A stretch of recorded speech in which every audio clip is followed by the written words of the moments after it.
saya ditunjuk oleh orang banyak, saya langsung naruh di sebelah Ka'bah. Boten. Hebatnya Kanjeng Nabi, adilnya Rasulullah buka sorbane. Sorbane Kanjeng Nabi digelar, ditaruh di tanah, lalu Hajar Aswad ditaruh di tengah-tengah sorban. Rasulullah memanggil, ketua suku ini, jenengan nyekeli sorban saya pojok mriku. Ketua suku niki, jenengan sorban pojok mriku.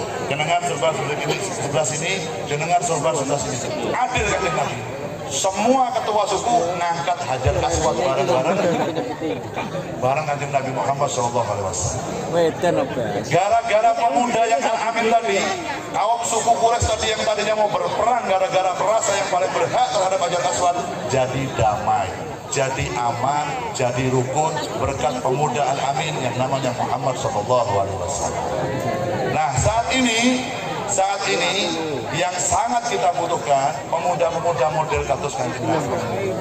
Seharusnya barang siapa yang mengaku mencintai Nabi Muhammad, barang siapa yang ingin mendapatkan syafaat Nabi Muhammad, barang siapa yang ingin duduk bersama Nabi Muhammad di surga, minimal pemuda zaman sekarang meniru caranya Nabi ketika Nabi Muhammad masih muda. Yang disuruh tiru akhlaknya, yang disuruh tiru budi pekertinya. Bukan kita disuruh meniru fisiknya, bukan kita disuruh meniru menjadi rasul, boten. Tapi pripun akhlaki Kanjeng Nabi, pripun budi pekertinya Kanjeng Nabi, bagaimana langkah-langkahnya Rasulullah. Pemuda sekarang harus meniru Al-Amin di zaman Nabi Muhammad SAW. Karena apa?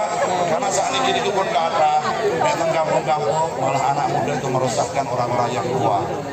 Anak-anak muda sekarang malah membuat ruwet di kampung.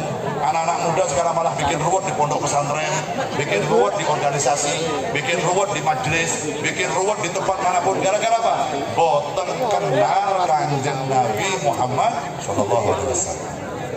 Pemuda-pemuda sekarang hanya tahu Nabi Muhammad, kenal boten. Bapak Bu, yang di seberang Sungai Nil santai mawon. Ya, yang berada di seberang Sungai Nil ini santai mawon. Saudara Nabi Muhammad. Kenapa saya bicara begitu? Karena zaman sekarang banyak orang tahu Kanjeng Nabi, boten kenal. Tahu aja, terutama kalau sudah datang di majelis begini, masya Allah hebat. Saya memuji hebat, semuanya hafal qasidah, semuanya hafal lagu-lagu ini. Qamar hafal sedoyo. Ya ayyuhan nabi hafal. Tapi begitu ditanyakan, jenengan kenal Kanjeng Nabi boten? Boten. Bagaimana akhlaknya Rasulullah? Enggak tahu. Bagaimana cara makannya Nabi Muhammad? Enggak tahu. Bagaimana Rasulullah menghadapi anak-anak yang lebih muda? Nggak tahu.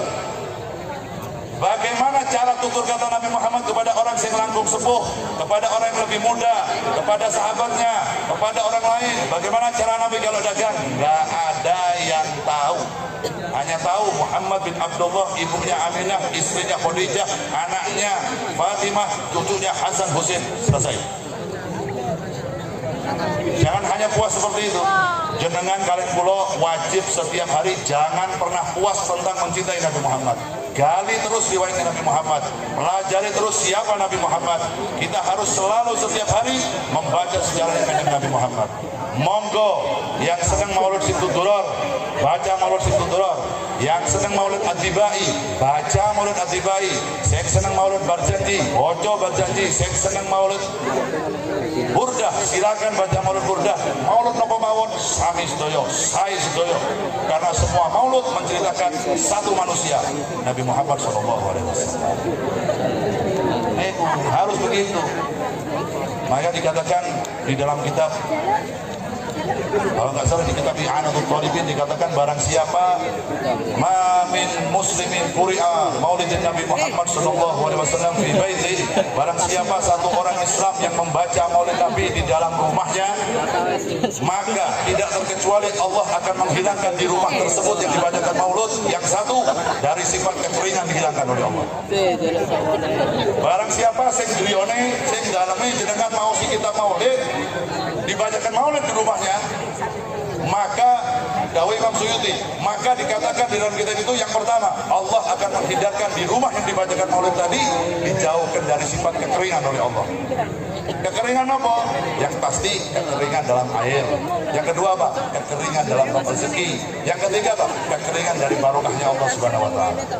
Yang kedua, rumah yang dibacakan Maulidin Nabi akan dijauhkan dari apa? Kebakaran. Yang ketiga, dijauhkan dari kemalingan, dari kerampokan. Yang keempat, rumah yang dibacakan Maulid akan terhindar dari ain su, dari pandangan buruk orang lain. Orang yang selalu di rumahnya dibacakan Maulid, maka insya Allah anaknya akan terlahir dari rumah tersebut, anak-anak yang soleh dan soleh. Patah bermanfaatnya pos Maulid. Jauh Imam Suyuti yang mengatakan betul. Waktu Maulid luar biasa, fadilahnya luar biasa. Makanya ayo sesedap, apalagi di bulan Rabiul Awal, di bulan ini, di bulan tempat kelahirannya Nabi Muhammad SAW. Kita dituntut agar memperbanyak membaca sholawat pada Nabi Muhammad. Singkatan mau sholawat setiap malam kalau perlu. Makanya dawuh Habib Lutfi bin Yahya Pekalongan, kalau diperintah kalian diambaikan Habib Lutfi, kowe nak kongkon karaku, bojo maulud setahun cuma nih. Maulud tiap malam jangan berhenti, kenapa? Selama setahun. Saya tanya alasannya nopo, alasannya karena setan ora tau prei. Nek kue prei berarti kue kalah set karo setan. Kalau ada Nabi Muhammad. Jadi tiap hari, ayo jangan pernah puas. Ini masyarakat Kedung Waru Kidul, jangan hanya puas dengan malam hari ini hadir bersama kita, bersama Az-Zahir, Gus Apang, terus Kulawatan, terus bayang-bayang kok Bumi asik, Bumi asik, tapi orang mana? Nah besok malam di musola-musola atau di rumah baca lagi Maulid, baca sholawat lagi, nganggur-nganggur mau sholawat daripada main TikTok. Om saya gini, sholawatan kalah karo TikTok. Di majelis sholawat lihat nih gitu, masih sempat main TikTok. Wah, kok marun main di TikTok kan? Kok marun, maju-maju. Tapi ini maju-maju. Kok marun. Ya nah, tapi. Kok marun pujian kalau Kanjeng Nabi malah di TikTok, kayak lucu-lucuan. Nah, saya kono ki biasa, saya rame. Di seberang sungai ini loh. Insya Allah yang di sebelah sana barokah dan pahalanya sebanyak air sungai dan mengalir. Yang ini ingin pindah keluar lah. Saudara Nabi Muhammad. Oleh karenanya hadirin dan hadirat, alhamdulillah kita terima kasih kepada Allah Subhanahu wa taala. Matur nuwun jenengan kalian kula yang pertama, kenapa? Karena kita dijadikan umatnya Nabi Muhammad sallallahu alaihi wasallam. Terima kasih yang kedua karena kita terlahir di dunia dalam keadaan iman dan Islam. Ala ahlus sunnah wal jamaah. Banyak loh. Banyak orang yang terlahir sebagai umatnya Nabi Muhammad, acara katus ini betul-betul nggak mau. Kenapa? Bid'ah. Bid'ah nggak ada dalilnya. Muji Kanjeng Nabi itu nggak ada dalilnya. Iya, umat. Begini nih nggak ada dalilnya. Mauludan model begini nggak ada dalilnya. Jawabannya, apakah karena Nabi Muhammad pernah baca maulud? Ya ora tahu dulu. Zaman Nabi Muhammad belum ditulis kitab maulid. Lah apakah sahabat-sahabat pernah membacakan maulid? Ya orang tahu, om sahabat sholat sama Nabi, perang bareng di belakang Nabi, makan bareng Nabi, jalan bareng Nabi, sholat bareng Nabi. Ngapain baca kitab? Yang dibaca masih hidup. Nah pertanyaannya, wong Demak kalau wong Kudus yang hidup 1400 tahun setelah Rasulullah meninggal, mau kenal Nabi dari mana kalau tidak baca maulid? Hah? Sedangkan di Al-Quran sejarah tentang Nabi itu gampang, sangat sederhana, sangat sedikit. Wa innaka la'ala khuluqil azim. Nabi Muhammad juga adalah yang memiliki akhlak yang paling sempurna, yang paling baik Nabi Muhammad. Pripun akhlak itu? Orang Muhammad itu Nabi Muhammad itu. Yang ada penjabaran seperti itu di kitabnya para ulama, di kitabnya para pecinta Nabi Muhammad, sebagaimana dikatakan di dalam kitab Simtud Duror, kitab Maulid Tiba, kitab Berjanji, wadah sejarah Kanjeng Nabi. Karena jenengan cuma berpatokan kepada itu, ya jenengan nggak kenal Nabi, hanya tahu Nabi Muhammad. Supaya semakin cinta pada Nabi, dibaca sejarahnya tiap hari. Orang itu kalau mencintai sesuatu, apabila disebut nama kekasihnya, maka dia bahagia. Semakin sering disebut nama kekasihnya, maka dia bahagia. Barang siapa yang mengaku mencintai Nabi Muhammad, apabila dia mendengar nama Muhammad disebut, seharusnya dia bahagia. Seharusnya kalau dia mendengar kekasihnya dipuji, dia bahagia karena dia mencintai Rasulullah SAW. Nah, ini kita dari tadi di sini kita muji Nabi Muhammad. Maka dikatakan oleh Rasulullah, kamu boleh memuji saya di langit, tidak apa-apa. Yang dilarang oleh Nabi Muhammad, kita memuji Nabi Muhammad sebagaimana orang Bani Israel menganggap Nabi Isa sebagai anak Tuhan. Jangan kau samakan diriku sebagaimana Bani Israel menganggap Isa anaknya Maryam adalah anak Tuhan. Itu aja. Jangan dia tidak dibolehkan oleh Rasulullah menganggap Nabi Muhammad anak Tuhan. Selebihnya, betul. Silakan. Jangan menganggap anta syamsun, anta badrun, anta nurun, fawqa nuri monggo. Nabi Muhammad itu lebih terang dibanding matahari. Nabi Muhammad itu lebih indah ketimbang bulan purnama. Monggo, Nabi Muhammad tersong, senang, bahagia. Pujian kita terhadap Nabi Muhammad dari tadi di sini nggak ada apa-apanya dibanding pujian Allah terhadap Rasulullah. Sedikit kita hanya puji Nabi Muhammad, oh bagikan bulan purnama. Sinarmu lebih terang dari matahari. Karena apa-apa kalau pujian itu si Allah. Rasulullah dimatur kali kanjeng Nabi, ya laulaka ya Muhammad ma khalaqta dunya wa ma fiha.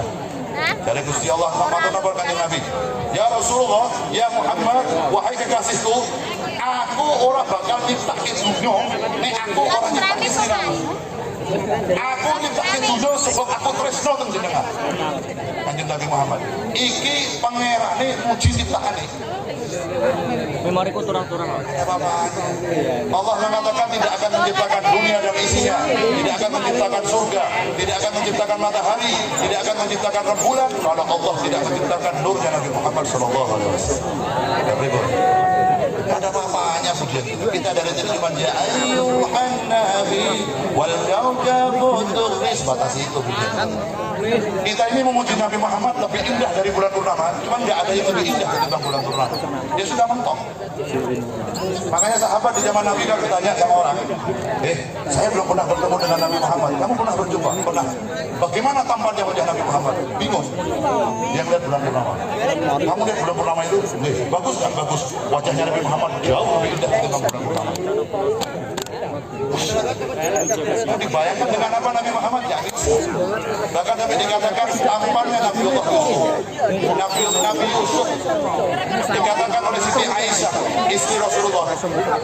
Dulu wanita-wanita Bani Israel di zaman Nabi Yusuf, ketika dia melihat gantengnya Nabi Yusuf, dia nggak sadar tangannya kepotong. Mau wedok-wedok saking gantengnya Nabi Yusuf. Dulu Nabi Yusuf lewat, yang mau tangannya saking gantengnya. Katanya Siti Aisyah, itu wanita-wanita yang hidup di Bani Israel, yang hidup di zaman Nabi Yusuf, kalau hidup di zaman suamiku Rasulullah SAW, mereka kalau melihat Nabiullah Muhammad, bukan hanya tangannya yang terpotong, tapi hati mereka akan teriris kecil-kecil karena ketampanan Nabi Muhammad SAW. Wallahu Nabi Muhammad. Jadi jenengan sakit bayangkan, di Al-Quran dikatakan Nabi Yusuf gantengnya seperti itu. Nabi Muhammad jauh di atas Nabi Yusuf. Jadi tidak ada yang bisa dibayangkan dengan Nabi Muhammad. Ya sudah, seperti bulan purnama, ganteng, nggak ada yang ternilai, itu Nabi Muhammad SAW. Oleh karenanya sekali lagi hadirin, ini sudah jam 11 lewat, karena ini masih belum suasana normal, masih new normal. Biasanya nih kalau Az-Zahir bubarnya jam 12:30, tapi ini karena suasana new normal. Ono nyun itu, nyun normal. Maka sebentar lagi kita akan mahlul diam. Setelah mahlul diam kita akan baca doa bareng-bareng. Mudah-mudahan majlis ini diberkahi oleh Allah Subhanahu Wa Taala. Majlis ini diridhoi oleh Allah Subhanahu Wa Taala. Dan insya Allah kita termasuk umat yang berhak nanti bisa berjumpa dengan Nabi Muhammad SAW di dalam surganya Allah Subhanahu Wa Taala. Allahumma amin ya rabbal alamin. Insyaallah kita bisa berjumpa kembali nanti di suasana yang lebih sempurna, lebih baik lagi di lain waktu, di lain tempat insyaallah. Allahumma amin ya rabbal alamin.